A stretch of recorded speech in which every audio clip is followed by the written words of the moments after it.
안녕하세요. 반갑습니다. 이주민 선교와 난민 선교 논사를 맡은 최명현 선교사입니다. 전 세계가 코로나 이전의 시대와 코로나 이후의 시대라고 구분할 만큼 강력한 코로나로 인해서 많은 것들이 변화하고 있습니다. 저도 1997년도에 직장 생활을 할 때 IMF를 경험해봐서 얼마나 힘들었는가 생각해 볼 때에 코로나는 IMF보다도 더 강력하게 영향을 준 것 같습니다. 사회에 주는 영향, 교회 또 일상생활에서도 많은 영향을 준 것 같습니다. 이때에 온누리교회 설립 35주년을 맞이해서 선교 간담회를 하면서 이러한 변화에 대책을 세우고 의견을 수렴할 뿐만 아니라 주변을 환기시키는 것은 앞으로 우리가 나아가야 할 아, 바를 찾는 귀한 기회인 동시에 서로 격려하는 자리가 될 것입니다.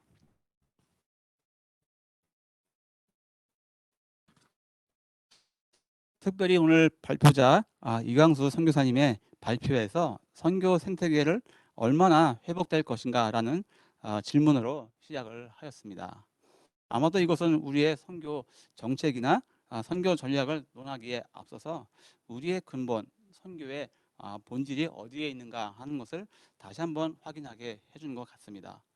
그동안 한국 교회들과 선교 단체들은 서로 경쟁적으로 성장을 주도해 왔습니다만, 그러나 이제는 경쟁이 아닌 생존 자체를 걱정해야 하는 시간이 온 것입니다.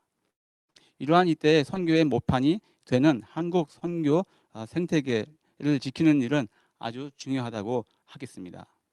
발표문에서 클릭 전도의 예를 제시한 것은 이주민 선교의 여러 방법 중 하나인데, 이러한 이주민 사역의 아이디어들이 지역 교회에도 공유되었으면 하겠습니다. 감사하게도 지난 봄에 온누리교회가 100여 개 외국인 예배를 드리는 외국인 공동체에 정성을 모아 드린 것이 있습니다. 또한 CGN 방송국에서 지방의 교회들을 비대면 사역을 돕기 위해 기술적인 지원을 한 사례들도 있습니다. 더 많은 기회들이 지역 교회들에게 전해져서 신앙의 모판인 교회가 지켜지고, 그리고 연약한 교회들도 이러한 사역을 함께 할 수 있도록 경험 있는 교회들이 연약한 교회들을 돕는 것이 중요합니다. 모판이 없으면 논에 심을 벼가 없듯이 한국 교회의 생태계가 회복되지 않으면 선교 사역, 선교 전략도 어려워질 수 있겠지요. 또한 발표자께서 말씀하신 이주민 사역과 난민 사역에 대해서는 아까도 말씀하신 것처럼 한국 사회에는 250만 명이라는 어마어마하게 많은 외국인들이 살고 있습니다. 한국 교회가 외국인 이주민들을 돕고 사역하는 데는 여러 가지 한계가 있습니다. 이주민들의 배경과 언어와 문화를 아는 사람이 이주민들을 만나야 말이 통하고 교제가 생기는데, 이 일을 기존 교회는 하기가 어렵습니다. 즉 선교지에서 선교 경험을 한 선교사님들이 국내에서 이 일을 해줘야 합니다. 저도 사실 중앙아시아에서 오랫동안 사역을 하다가 한국에 비자발적으로 입국하였는데요. 지금 4년째 화성에서 이주민 사역을 하고 있습니다. 중앙아시아 무슬림들을 만나서 교제하며, 저는 중앙아시아 무슬림들의 큰 형님으로 불려지며 무슬림들을 만나고 있지요. 온누리교회는 4년 전부터 M선교사 제도를 시행해 오고 있습니다. 국내에서 이주민 사역을 하게 하고 있는데요. 저 말고도 몇몇 선교지에 경험을 가지고 계신 선교사님들이 우리 M센터 안에서 사역하는 선교사님들이 계셔서 얼마나 감사한지 모르겠습니다. M은 당연히 마이그란트, 즉 이주민이라는 뜻이니 M 선교사는 이주민 선교사라고 할 수 있겠습니다. 해외에 계신 선교사 여러분 역시 지금 선교지에서 이주민으로 살고 계십니다. 외국에서 이주민으로 살아본 자라야 한국의 외국인 이주민을 도울 수 있음을 믿습니다.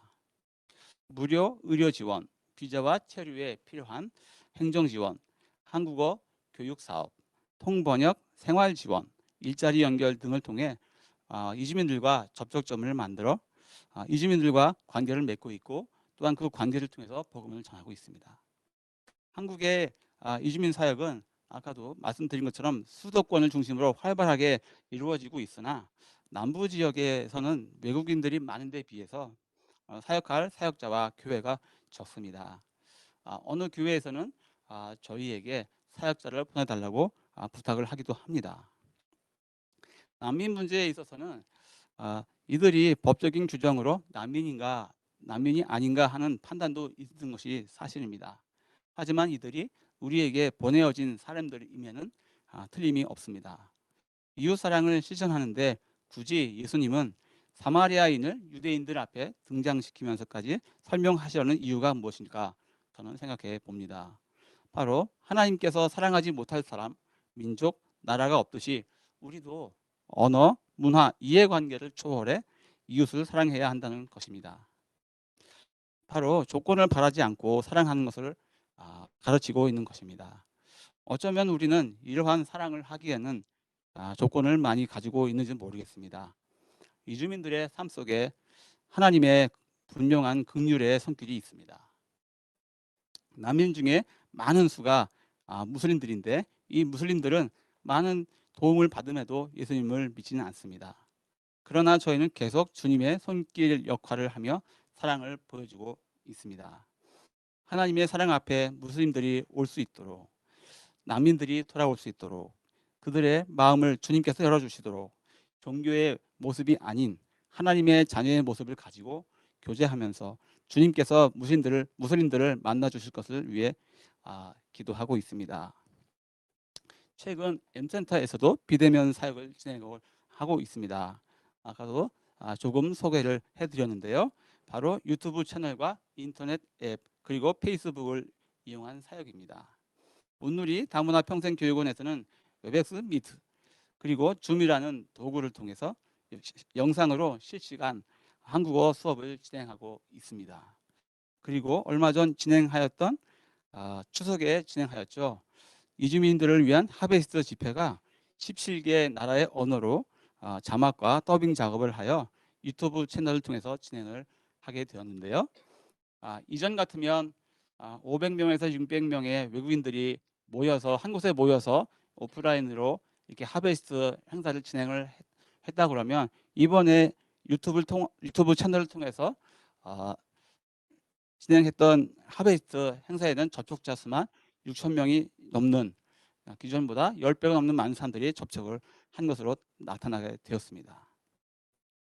그리고 각 나라 언어권의 예배마다 유튜브 채널을 열어서 국내는 물론 전 세계의 이주민들을 위한 예배와 복음 전도에 힘쓰고 있습니다. 외국인 이주민 사역을 위해 기도하면서 과거 로마의 길을 통해 복음이 전해진 것처럼 유튜브와 인터넷 그리고 SNS, 페이스북 같은 것들이 21세기의 로마의 길이 되어 각 나라의 언어로 복음이 전해지길 위해 기도합니다. 감사합니다.